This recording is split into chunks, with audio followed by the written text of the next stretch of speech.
মাধ্যমিক পরীক্ষার্থীদের জন্য ব্যাড নিউজ। বদলে গেল মাধ্যমিক পরীক্ষার কেন্দ্র, বাতিল হয়ে গেল মাধ্যমিক পরীক্ষার অসংখ্য সেন্টার।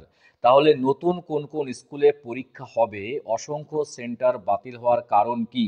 বা এবারের মাধ্যমিক পরীক্ষায় পরীক্ষার্থীর সংখ্যা আগের বারের তুলনায় অনেক বেশি, তবুও কোনো সেন্টারের সংখ্যা কমানো হলো বা বাতিল করা হলো, এবং এবার নতুন কি ব্যবস্থা নিতে চলেছে পর্ষদ কেন্দ্রগুলিতে? তবে এবার মোট পরীক্ষার্থী পরীক্ষা দিচ্ছে, কত সংখ্যক পরীক্ষা দিচ্ছে, সমস্ত কিছু আপডেট দেওয়ার চেষ্টা করবো আজকের ভিডিওতে। ভিডিও ভালো লাগলে অবশ্যই চ্যানেলটি সাবস্ক্রাইব করে পাশের ঘন্টাটি বাজিয়ে রাখবেন এই ধরনের লেটেস্ট আপডেট সকলের আগে পাওয়ার জন্য। এবং পর্ষদ এ ব্যাপারে কি আপডেট দিয়েছে, যে পরীক্ষা কেন্দ্র বাতিল হওয়ার কারণ কি বা কমানোর কারণ কি, চলো দেখে নিই। দেখো, এ ব্যাপারে যে আপডেট রয়েছে তা হলো মাধ্যমিক পরীক্ষার সেন্টার নিয়ে বড় খবর কিন্তু জানতে পাওয়া যাচ্ছে। আর এই পরীক্ষার আগেই বড় খবর দিলেন মধ্যশিক্ষা পর্ষদ, যে পড়ুয়াদের জীবনের প্রথম বড় বোর্ড পরীক্ষা হলো মাধ্যমিক পরীক্ষা। আর এই পরীক্ষা নিয়ে পরীক্ষার্থীরা বেশ কিন্তু চিন্তিত। এমনিতেই লোকসভা ভোটের কারণে পরীক্ষা এগিয়ে আনা হয়েছে এবং পরীক্ষা শুরু হবে 2রা ফেব্রুয়ারি, তোমরা জানো। তো এবারের পরীক্ষা শুরু হওয়ার আগেই বড় আপডেট দিল পর্ষদ। তো তাদের নির্দেশ মতো 200টি পরীক্ষা কেন্দ্র বাতিল করা হলো, 200টি সেন্টার বাতিল করা হলো। এই বছর কম পরীক্ষার কেন্দ্রে পরীক্ষা হতে চলেছে। পরিকাঠামোগত দিকগুলো ভালো মতো খতিয়ে দেখছে পশ্চিমবঙ্গ মধ্য শিক্ষা পর্ষদ। আর এই নতুন আপডেট আসাতেই চিন্তায় পড়ে গেছে কিন্তু পরীক্ষার্থীরা, কারণ সেন্টার চেঞ্জ হচ্ছে, অনেকের সেন্টার কমে যাচ্ছে, মাধ্যমিক পরীক্ষার কেন্দ্রগুলো কমে যাচ্ছে। তো এই ব্যাপারে কি আপডেট আরও রয়েছে দেখে নেব। তো কেন এমন সিদ্ধান্ত নিল পর্ষদ? না, এবছরের পরীক্ষা যাতে পরিকাঠামো ঠিক থাকে এবং মাধ্যমিক এক্সাম সেন্টার নিয়ে কিন্তু সিদ্ধান্ত করা নিয়েছে পর্ষদ।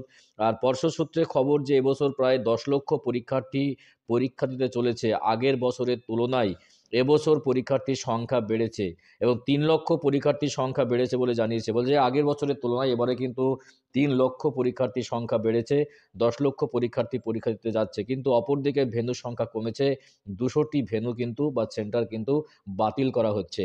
তো মাধ্যমিক এক্সাম সেন্টারের সংখ্যা ছিল আগেরবারের 2867টি, এবছরে 200টি কমিয়ে ভেন্যুর সংখ্যা দাঁড়িয়েছে 2675টি।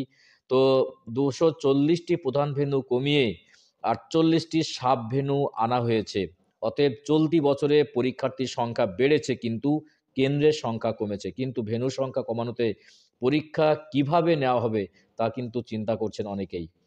তো কি কারণে এই সিদ্ধান্ত নিল পর্ষদ? না, পরীক্ষার যে সংগঠকরা জানিয়েছেন যে বাতিল হওয়া সেন্টারগুলোর মধ্যে অনেক সেন্টারের পরিকাঠামোগত দিকের অসুবিধা ছিল। যেমন স্কুলের বাউন্ডারি নেই, অনেক স্কুলের সিসিটিভি ক্যামেরা নেই বা ক্যামেরা লাগানোর মতো পরিস্থিতি নেই, স্কুলে প্রশ্নপত্র প্রবেশ করানোর মতো সঠিক জায়গা নেই। এই সমস্ত পরিকাঠামোর দিক থেকে অসুবিধার কারণে সেন্টারগুলো কমিয়ে দেওয়া হলো।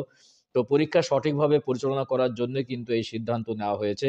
এ বিষয়ে কোনো চিন্তার কোনো কারণ নেই। এটা ভালো পরীক্ষা নেওয়ার জন্যই কিন্তু পর্ষদ এই ব্যবস্থা নিচ্ছে। তো পর্ষদের তরফ থেকে জানানো হয়েছে যে এই বছর কোনো স্কুলেই একক কেন্দ্র হিসেবে রাখা হয়নি। কোনো না কোনো প্রধান কেন্দ্রের অধীনে রাখা হয়েছে স্কুলগুলোকে। যদিও প্রত্যন্ত অঞ্চলের ক্ষেত্রে কিছু ছাড় রয়েছে। অতএব যে বোঝাই যাচ্ছে যে নিরাপত্তা সুনিশ্চিতকরণ এবং আঁটো-সাঁটো নজরদারি রাখার জন্য পরীক্ষা কেন্দ্র সম্পর্কিত এই সমস্ত সিদ্ধান্ত নিয়েছে।